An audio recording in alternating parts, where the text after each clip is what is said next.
up, next comedian, very funny individual, and wearing an awesome shirt at that. All right, give it up for awesome. Yeah, that's good, right?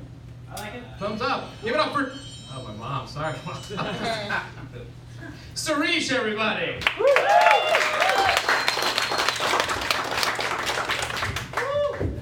Keep it going, keep it going. Nice to see everybody. My name is Suresh. Call me Brown Jesus. Pop Mocha. Other acceptable names. Coming out here, I lost a sheet of paper that had all of my jokes written down. So that just means there's at least one person out there who's going to be as disappointed as the rest of you here today. I'm not a comic. Just growing up in India, that's not what you do. You don't get to chase your dreams.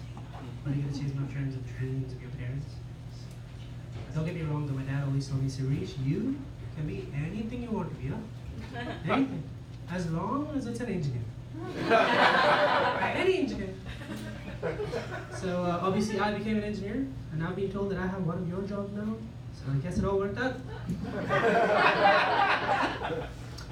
It's pretty great. They do all the dreaming, and I just focus on the execution, right? And if I fail, I can always look at my dad and be like, Dad, what are you doing? Haven't I told you to dream bigger? You're always setting me up for failure. It's big dreams, Dad, big dreams. Right now, the biggest dream is for me to have an arranged marriage. I'm going to meet somebody who is really nice, with family values, well educated. Most importantly, they want me to meet somebody who's also chasing the dreams of her parents. You know, so together we'd be going places, chasing all these dreams.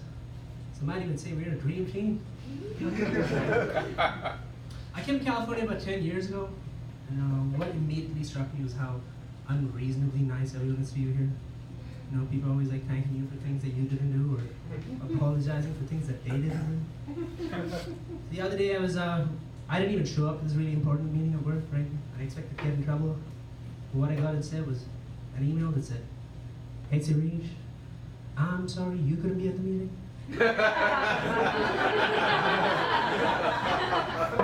By the way, the meeting went great. Apologies for any inconveniences.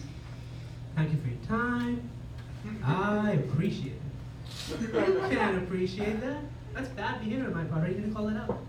That's the same scenario if you're a young man. You're in a car, driving really fast, right? The cop pulls you over, and you're like, oh my God, I'm in trouble now? And the cop hands you a ticket. You take a look at it. These are all expense vacation tickets to the Bahamas. And you're like, sir, what is happening here?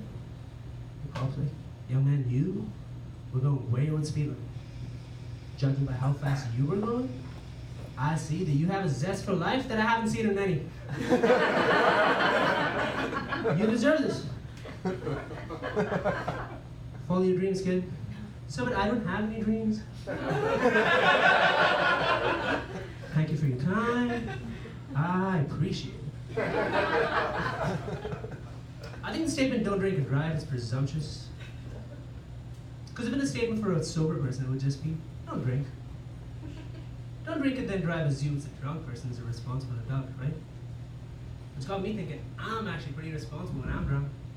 In fact, I think drunk me is way more responsible than sober me. I'll give you a couple examples. Like sober me is always looking for the next happy hour, looking for the next house party. He's not gonna get wasted, right? But drunk me though, if you run into drunk me, I guarantee he's aggressively drinking water. He's trying to make sure sober me's not hungover for work the next day. Drunk me's also really cool. My wife friends always tell me drunk me's like Brown Jesus. He's really confident. He's got game with the ladies. Sober me though, sober me is so awkward. He's still thinking about what he should have said to that lady at the bus stop 3 years ago. I like traveling. Last summer I was in a trip to Europe. It was a month-long trip. It was fantastic. I got to be closer to my folks. Of course, my folks weren't on the trip with me. Europe just happens to be closer to India. That felt nice. It was a pretty hectic trip. I was in a new city every other night. In fact, I didn't realize I was back in America until I saw my first fat person in a month. I knew I was back, baby! Back in the land where you could get popcorn in a bucket. You can order a mountain of fries. All your food comes to the side. The side of fries and comes with the side of fries, right? Let's see. I recently came about, or rather I learned about the most expensive coffee in the world. It's made in Indonesia. So apparently this is the way it's made. Cat-like mammals eat coffee berries, and then they take a massive dump, right? And then we as humans take the poop, clean it out, and brew coffee with it. So apparently a single cup of coffee could cost you upwards of $100. Yes, it's true. It's the coffee for the 1%. The 1% of people that are crazy. If I drank that coffee, it not only would keep me awake, right? It would also keep my Indian dad up thinking about how stupid it sounds. Speaking of names, I think it's strange that you don't get to pick your own name, right? You just sort of wish that you have a cool one, right? But it's got me thinking, if I had to pick my own name, I think I wouldn't do really good with like options, right? I would just come up with something silly like Hot Mocha.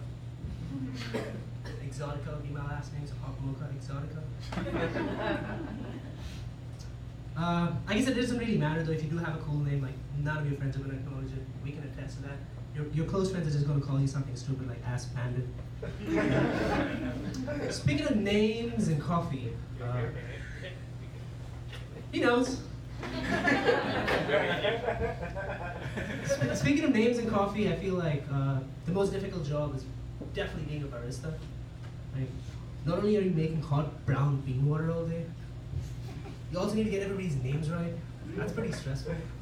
Like, I'm definitely not paying you for coffee that you made for somebody else, right? So I quite like drinking coffee. So the other day I was at a barista. It's time to get my name, right? So I went Sirish. And Twits and Barista responded saying, oh, what size cup would you like that in? Sage. She just called me Sage. No, I felt enlightened. I was giving everybody advice. It's had to be the best coffee ever, right? But I had to correct that, right? It wasn't right. So my name has an R in it. I was rolling it, so I figured I need to go to the harder R. It's a deeper one, so I was like, that's all right. I want to correct. So I stepped up. I was like, Sarisha.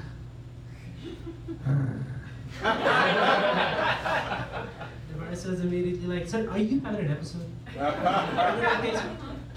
was like, "No, that's just how my name's pronounced." So she makes the coffee, and she hands it to me, right? And there was my cup. It was spelled Z-I-L-C-H. Zilch. Nothing. Nada. Just like that, I went from a profound wise man to nobody. Well, that was good. Guys, thank you so much for coming out and supporting everybody. I had a great time. Hope you all do too. Thank you for your time. I appreciate it.